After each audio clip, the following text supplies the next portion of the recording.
The VK3002 tank by Daimler-Benz is not a typical medium tank for the German branch. This machine was an alternative to the Panther, both in reality and in the game, which is not surprising because both machines were developed at the same time.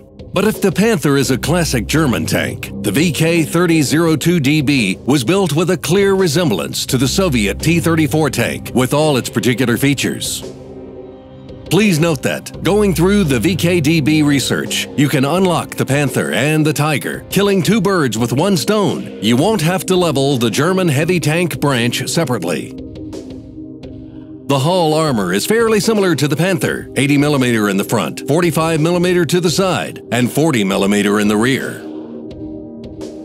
Although the armor of the VK3002 is better than that of the T-43 or T-20, it still rarely protects you from the shells of your same-tier enemies. But if you turn the hull at an angle, putting it to a diamond shape, the chance of getting a ricochet increases. The sides of the tank are poorly armored and can be pierced by even low-tier opponents. It's worth noting that the frontal armor of the tank has a weak point, the driver's hatch. If possible, hide it from enemy fire. The worst setback of the VKDB is the small arc of elevation, which makes firing down from a hill a bit difficult. The tank's turrets are worth a separate study, as many players prefer to go for the stock turret with a 75mm long barreled gun. The stock turret has 80mm of front armor. The sides and rear have a thickness of 45mm. This turret gives next to no protection against enemy fire, has a shorter view range, 350 meters, and it stores less ammunition, 36. But it also has a number of advantages: high-speed rotation and a lot less weight, 4,700 kilograms compared to 10,800 kilograms for the top turret. With a stock turret and a 75mm KWK-42L70. The tank weighs nearly 36 tons, which provides a significant increase in power-to-weight ratio. Thanks to this, the tank can run around opponents and get to key objectives before the other players do. The top turret also has its advantages. It's heavier and has much better armoring. The turret front is 120mm thick and has a Smaltum-type mantlet that withstands enemy shots from tanks up to Tier 7 and even higher ones if you're lucky. The view range of 370 meters lets you detect the enemy at long range, which combined with the crew's view-enhancing perks and coated optics allows you to see better than Tier 8 tanks. You can mount a powerful 88mm gun KWK-36L56 to the best turret, which has an average damage of 220 points per shot and a great rate of fire. With the installation of the top turret, the tank gets an increase to its maximum stored ammunition, up to 60 88mm shells. The stock engine of the VKDB is installed in nearly half of German tanks and is nothing special, but the top-end engine deserves special attention. The 750 horsepower DB603A2 diesel by Daimler-Benz is a VKDB exclusive, which costs a ton of experience points. This is exactly why many players don't want to research it, but its extra 100 horsepower is not redundant. With this engine, your tank gains greater maneuverability and will accelerate faster, so you can get to your objectives quickly. One more important thing, it's a diesel engine, so the chance of catching fire is only 15%, although you will not be able to use gasoline consumables. But that's not all. If you open the full German tank research tree, which is available on our website, you will see the Indien Panzer, after the VK3002 which was also developed by Daimler-Benz. Maybe these tanks will share some modules.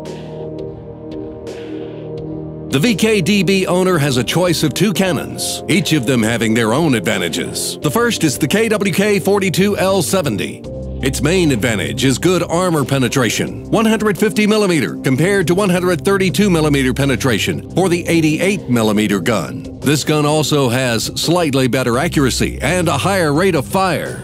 It is perfect for firing at an enemy vehicle's weak spot. The main disadvantage is the low per-shot damage of 135 points, which reduces the total damage per minute to about 1,400 points. The 88mm cannon has less penetration, as mentioned before, but it has great per-shot damage of 220 points, and its lower penetration is compensated for by a higher fire rate, which provides very good damage per minute, about 1900 points. This gun's penetration is sufficient to combat Tier 7 vehicles. But in order to punch through the armor of Tier 8 or Tier 9 tanks, you will have to shoot the sides, rear, or other weak points of the enemy. We are finished with the weapons. Now we will say a few words about the layout of the tank, which, in this case, is a little unusual for a German vehicle. The layout of the tank was modeled after the Soviet T-34, but the VK-DB was cured of some of its flaws. The fuel tanks, in contrast to the 34, are located in the engine transmission compartment at the rear of the tank, and not in the crew cabin. The crew itself is laid out to standard. Driver on the left, radio operator on the right. The gunner, commander, and loader are located in the turret. The main difference from the majority of German tanks is the transmission location. The VK-DB has it installed in the back, so it is impossible to set the tank on fire from the front. We have reviewed the technical characteristics and the module configuration of the tank, so let's switch to the battle tactics for this machine. The VK3002DB is a medium tank. Its main purpose is to capture key points on the map, spot enemies, and support Allied heavy tanks. The VK-DB easily handles all of these tasks. With its powerful engine and high top speed, it can travel quickly to key places on the map, outrunning the enemy, and its 370 meters view range allows you to spot an opponent before they can even see you. Let's discuss tactics for different map types, in two cases, when we are in the top of the list of players and when our VK-DB is lower on the list. When the VK3002DB is at the top of the list, proper use of the tank's strong sides lets you almost single-handedly destroy top enemy vehicles, medium and heavy tanks alike. The main thing is to know the weak points of the enemy tanks. Here are some examples. The IS can be pierced through the turret front, the lower armor plate, the commander's cupola. The Porsche Tiger can be pierced through the hull cheeks, bottom armor plate, and the commander's cupola. Using your knowledge of these weak points, you can take full advantage of the 88mm cannon's penetration. When in battle, you should be the first to occupy key locations, and by doing so, you'll be able to spot enemy vehicles, deal damage, and divert attention. But if you see that you're left alone on some flank, don't try to make a last stand. In this case, it is best to seek assistance or move to a more secure position where allies are located. But sometimes it's better to act in another way. If you have spotted enemies and they are tanks from the top of the list, retreat is not always the best option. In this case, try to assess the situation. Determine where your artillery is aiming and how far away other Allied vehicles are, and try to stop the enemy by using the terrain or other obstacles that will protect you from enemy fire. If your opponent is of a higher tier than you, it is better to immobilize him. Knock his tracks off, allowing your allies to easily destroy the enemy. Yes, this tactic is risky, and it's very likely that you won't survive. But if you can hold back the advance of the enemy, your allies will have time to react and destroy the enemy tanks before they can push to your rear and begin to capture your base. You will have to act a bit differently on a city map. Typically, these locations are smaller, and the battles are fought in quite a different manner. A classic example is the city map Himmelsdorf. The walkways and narrow streets are where the enemy heavies almost always have their fronts turned our way. Here, you can make use of the top engine pros. Thanks to this, we, in contrast to the heavy tank, can quickly climb hills and get behind the enemies that are on the banana. In this case, your best bet is to cooperate with friendly medium tanks. Don't forget about analysis and plan of action. Always monitor how many medium tanks your team has and the enemy has, so you won't be left alone, surrounded by several enemy mediums. If the enemy has a clear advantage, then you should cover the friendly tanks, so that your enemies can't easily destroy them. When meeting an enemy HT, do not stand alone trying to penetrate its armor head-on. Get help from teammates and deter the enemy before they approach. For example, knocking the enemy's tracks off and then hiding behind a house or other cover. Remember that an ideal plan of action does not exist. Always analyze the current situation and plan your actions to be one step ahead. You should also consider your options when you're at the bottom.